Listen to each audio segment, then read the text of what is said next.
तपाईको मनमा लागेका प्रतिक्रिया छोड्न नभुल्नुहोला। समाचार सबै अत्यन्तै महत्त्वपूर्ण सन्दर्भमा अनुभव रविन्द्र मिश्र र धवल शमशेर सहित 11 जनालाई राजद्रोहको मुद्दा लगाइदै यसबारेमा विशेष जानकारी रविन्द्रलाई हतकडी लगाउँदा राणाको हात भने खाली।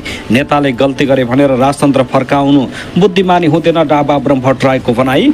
पूर्व गृहमन्त्री तथा रासपाका सभापति रवि लामिछाने भोलिबाट सक्रिय राजनीतिमा फर्किँदै रासपाको भोलि बैठक बस्दै प्रधानमन्त्री ओलीले बोलाएको सर्वदलीय बैठकमा रासपा र राप्रपालाई निषेध। यसबारेमा पनि विशेष जानकारी। मसाल जुलुस प्रदर्शनको तयारीमा राप्रपा, जसले गर्दा यतिखेर राजनीतिमा ध्रुवीकरण बढ्दै भोलिसम्मका लागि संसदका दुवै सदनको बैठक स्थगित। दुर्गा प्रसाद विरुद्ध साइबर ब्युरोमा अर्को पनि उजुरी। यसबारेमा पनि विशेष जानकारी आजको समाचारमा।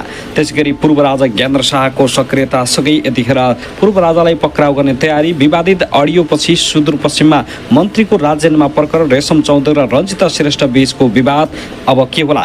तीन कुनै घटनामा पक्राउ परेकाहरू जिल्ला अदालतमा लगियो। कति दिनको म्याद थप भयो त यसबारेमा पनि जानकारी आजको समाचारमा। काठमाडौँ महानगरपालिकाका मेयर बालेन्द्र शाह र राजाबीचको सम्बन्ध के हो? राजावादी आन्दोलन कमान्डर फेरिएपछि आयो दुर्गा प्रसाईको भिडियो, मार्ने योजना थाहा पाएको भएर भागेको खुलासा।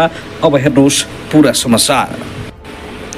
दर्शक महानुभाव आउनुहोस् अब पहिलो खबरतर्फ लागौँ। राष्ट्रिय प्रजातन्त्र पार्टी राप्रपाका अध्यक्ष राजेन्द्र प्रसादले